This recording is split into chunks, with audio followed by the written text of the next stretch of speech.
Okay, here's the ticket for problem number 8 on your SIG test. Let's do a few of these and bring this in to get your 4th try. These are flowcharts, and what we're going to try to do is prove that two triangles are congruent from one of our 5 reasons, and then after we've proven the triangles are congruent, we're going to talk about their parts, and that's what this last step is, because a triangle has 6 parts. It has 3 angles and 3 sides. Now, we're going to cheat a little bit here and kind of jump the gun.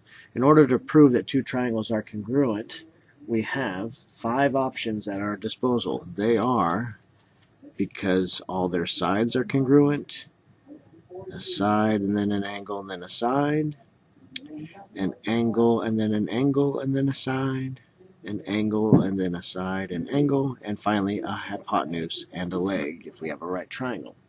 So one of those 5 always goes next to your oval that has the two triangles are congruent.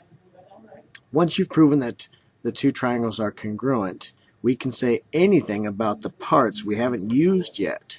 That's the last step here. That's always the last step here on these flowcharts, is to talk about the other parts that haven't even been discussed earlier in the problem. Now, the reason the parts are congruent is because the triangles are the same, and we write corresponding parts of congruent triangles are congruent, CPCTC. Now, the newer version of that some of you like to do is congruent triangles have congruent parts. And if you want to write that instead, you certainly can. It means the same thing.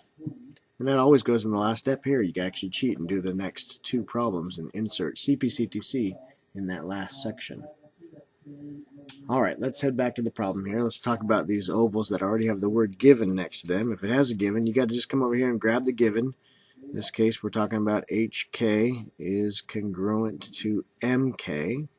And I'm going to mark that on the diagram over here. HK and MK is here. Here's another given. There's only another given to write, so I'll put JK is congruent to KL. And I'll go mark that, JK and KL.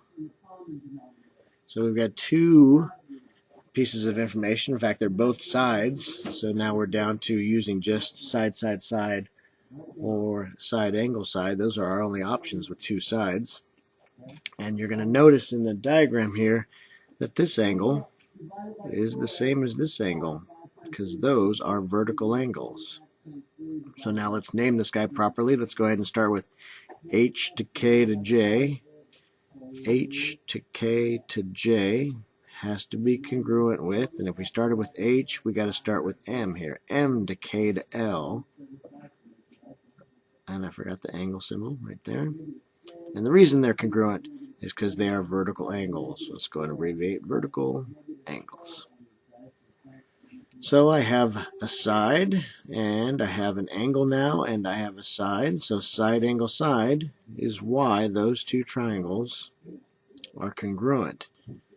I see this here says triangle HJK, so H to J to K is the same as M to L to K, so we have to name that properly, MLK. And so we've already done that part. That problem is concluded. So you'll notice, just so you know, we proved that these 2 triangles are the same because of that side and that angle and that side. And because these 2 triangles are congruent, we are allowed to talk about the parts that we didn't use. We didn't use that angle, we didn't use this side, and we didn't use this angle. But now we can say they're the same as these over here because those triangles are congruent. And that's why this corresponding parts of congruent triangles are congruent statement. All right, we got time. Let's go ahead and squeeze out problem B here. Let's go to the given. I see angle B is congruent to angle D. That's here and here. Given. Angle ACB is congruent to angle ACD. A to C to B is this guy right here. A to C to D is here. So we have our 2 givens. We hopefully see that both triangles share this side, AC. So A to C on the top triangle is the same as A to C on the bottom triangle. That's called the reflexive property. Reflexive property. -3. So these two triangles are now congruent because we have an angle, and then an angle, and then a side. Angle, angle, side is the choice we would use here. Hopefully you know that it's not angle, side, angle. In order for this to be angle, side, angle, you have to have the side that's in between those two angles, which we don't have. That's why it's angle, angle, side. Let's go ahead and name this guy. The top triangle was named in the problem here CBA, so we have to name the bottom triangle CDA to be correct. And then lastly, we can talk about the parts. That is, the corresponding parts of congruent triangles are congruent, CPCTC. And that concludes B. Finish up C, complete this ditto, bring it in, and earn your 4th try.